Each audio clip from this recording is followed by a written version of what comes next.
G. Toledo, Bridges, with your host, Donnie Miller, connecting our community with information about issues and opportunities. Hey, good morning and welcome to Bridges. I am so happy to have you with us today. We've got a really interesting topic this morning. I think it's interesting. It has to do with, at the end of the day, the quality of the lives of all Toledoans. We're talking to those folks who are responsible in large degree for those people who are presented to you for election. We are talking to the chairman of the Lucas County Democratic Party, Ron Rothenbuehler. Thank you so much for coming this morning. Thank you. Good to have you here. And the executive director, the first black female executive director, if I am correct, Yvonne Harper, executive director of the Lucas County Democratic Party. Welcome. Thank you so much. Welcome. So we have a lot to talk about this morning. And I want to let you know that Sean Enright, the newly appointed council person at large, will be with us the second segment. So you really want to hang around and talk to Sean. He's a really interesting young man.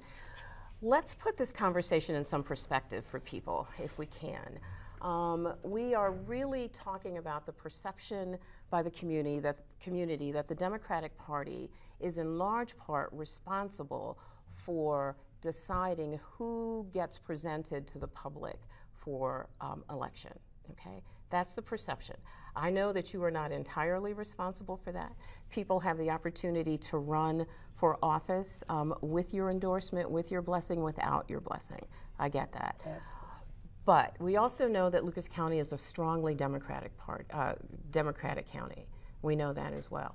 So we can't undermine or minimize, we can't minimize the strength of the Democratic Party in this process, okay?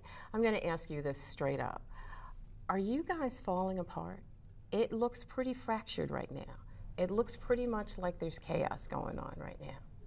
Well, if I can very quickly, about 2005 in April, there was 11 people sanctioned by the Democratic Party. Oh, so you're going right to sanctioning, all right. Well, bottom line is that's part of the falling apart or not falling apart, and what I want to clarify is we have had better relations with our Democratic Party since Yvonne and I have been the top two leaders in the Democratic Party for the last 5.5 years, and we're down to 2 people that didn't agree with what our recommendation was. So I think the glass is half full and we're looking for the pitcher to fill it up. All right, well, let's talk about sanctioning for just a minute. We are clearly talking about the potential sanctioning of Mike Craig from District 3 and Joe McNamara, who is currently the council president and our at-large council representative. Am I correct? Absolutely. We are looking at the potential sanctioning of these gentlemen because they disagreed with the party's recommendation to appoint Sean Enright in the seat that was vacated by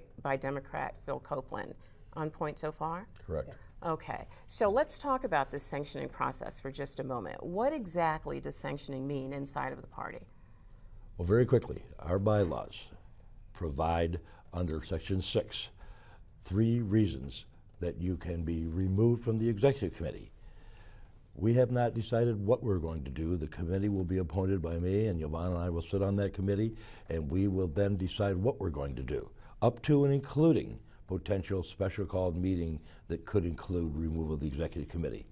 The vast majority of our people last night, in fact, almost all of them, think that we should look for a reason to not divide and conquer our party and start a division again. There was a fair amount of distress inside of your party, though, about Councilman McNamara specifically, his position. And up until your meeting on Thursday night, it was pretty clear, at least from the community perspective, that he was going to be sanctioned. So is the decision to now form a committee stepping away from that? Well, the meeting last night was, and actually, we're showing on Sunday, so that meeting was on Thursday. Right. Okay, the meeting was to discuss how we're going to handle it. And actually, in actuality, we have 5 days to make a decision. We were going to meet to vote if we were going to have a sanction, and if that way, we would have to give 5-day notice to our executive board members. Well, out of that meeting came a new identity. We still want to be as unity, and so we decided last night, the majority of the votes, to have a special meeting to meet with 5 or 6 individuals, bring it back to the executive board to see if we're going to exactly do what we say we're going to do. Okay, but clearly the Democratic Party is large enough to accept differing opinions inside the party. You've got a lot of strong personalities. I know the both of you, neither of you are wimps by a long degree. Certainly the party is big enough to accommodate differing opinions. So for those people looking in, it appears as though he is being punished because he disagreed with you. No. The punishment, if there is and what it may be yet to be decided, is because you take an oath that you'll support the principles and decisions of the Democratic Party, not only locally but the state Democratic Party. And that means once the vast majority or the majority approve a candidate to be recommended, that you don't publicly speak against them. All right, but privately, in your meetings, your body is allowed to express their differing opinions. And that's where we want to keep it, is within the body of the executive board. We went into executive session last night. Really, Ron and I listened to everyone, but on the other hand, we're sort of being backed in the corner because we made and mandated that we were not going to discuss exactly what happened in that executive board meeting under the guidelines. So the reason why is that we're making him this spokesman as the chairman of the party. Well, do your bylaws, and maybe you mentioned this earlier and I didn't quite get it, do your bylaws tell you what the sanction needs to be? No. No.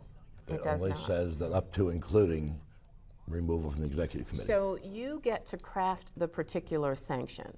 We get to craft You get to design. You get to design the sanction within anything that. But it's reasonable and legal. All right. Now, the sanctions that were posed on the other people that were opposed on those, or posed on those people, right. They won. Well, that's a good question. They won. So let's talk about that for a minute. What is the real value of a sanction?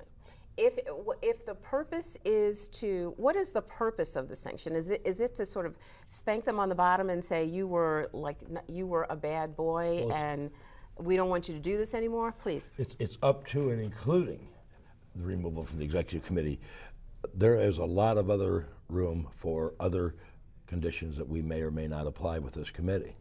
And it could be no endorsement. It could be removal from subcommittees. There's all kinds of things this committee is going to discuss to try to be fair-handed, but obviously let the Democratic Party have the rules apply in an even and fair basis. And then it goes back to your executive committee for ratification? On February 21st. Then from there, it has to go, then we have to notify people within 5 days if we're going to have whatever action that we're going to take in the executive board, we still have to notify. Notify Councilman Craig and Councilman McNamara? Everyone. Everybody that's on the executive If committee. you're going to remove from the executive If you're going to be removed. from the If you're going executive to up to anywhere to that level, up to that, and then not have that. All right, so then we can do that. what, you know, we all know, everybody knows that Councilman McNamara is at least strongly considering, if I could use that description, a run for mayor. We know that. Does this damage his run for mayor? What does the sanction actually do? Well, we haven't sanctioned yet. We haven't sanctioned, and we're Well, still. the idea of sanction, what does the, the idea of sanctioning, what does it actually do to those people who are being sanctioned? Does it hurt them in some way, publicly? To be honest, the 11 people that were sanctioned, they got back on. That's exactly what I was They going got to back mention. on. And some of them were angry, some of them weren't, some of them said, I don't need you. But the bottom line is, if you're going to be a Democrat and you're working under the guidelines of the Lucas County Democratic Party, you want to be in good favor with who you want to say that you're representing. People didn't listen. So now we've got to literally think about what we can actually do and what will be much more effective. You know, this is a question that I've been thinking about since this whole issue has become so public and so contentious. Joe McNamara used as the foundation for his disagreement with Mr. Enright's appointment, in part, the issue that the minority presence on council would be diminished if you appointed Sean Enright to that position. That we need the amount of minority presence on council that we currently have. Is your executive committee saying that that's not a valid argument? We had 5 people that applied for this position. We screened, with Yvonne being our screening chairman, all of them on an equal and fair basis by the same 16 people. This was our choice as the best person to replace the councilman of those who applied, without regard to anything else other than the whole gamut of qualifications. But you're not saying, I would hope, that we should not consider the racial mix on council or the diversity on council when we're looking at these sorts of appointments, are you? No. Are you saying that that's not a valid consideration? It's a valid consideration among many others, and we obviously did not disclude, or did we forget anybody that wanted. We had 5 people that screened and applied, and we screened all of them. Harold Mosley and the Schreiner, and we went right down the list with Jack Ford and Sean, and they all are treated fairly by Yvonne. The question and answers and the comments are kept with me, and obviously I've always considered racial and diversity a very important issue, and Yvonne and I have worked well with that ever since we've been together for 5.5 years. Let me tell you what I heard. I heard that in the meeting, the union mentioned several times the amount of, one union mentioned several times the amount of money that they had donated to the Democratic Party. And that they did that as a way to remind you that you owed them. And that Mr. Enright's appointment was in fact a response to your debt, shall we call it, to the union. Is that right or wrong? Well, let me just say this. As the chairperson of the screening committee, and if I have time, this is what happens. We meet, we screen the individuals. We have what we call a scoring sheet. The scoring sheet, what it does is just give us a guideline at the end of all of them. Mm-hmm. We have a scoring system. I take those scores and give them directly, to Mr. Ron Rothenbuehler. I did not know, do I keep talking? No, please. Okay. Please. I did not know the scores until the evening before the decision was made. And it was a clear case. And it was abroad of all of the Lucas County. So you're saying that the decision was made essentially without union influence? Without union Absolutely. influence. Really? Absolutely. It was not there. But let me just say this. Not only is the union responsible or gives money to the Lucas County Democratic Party, let's look at the entire United States when Barack Obama got in.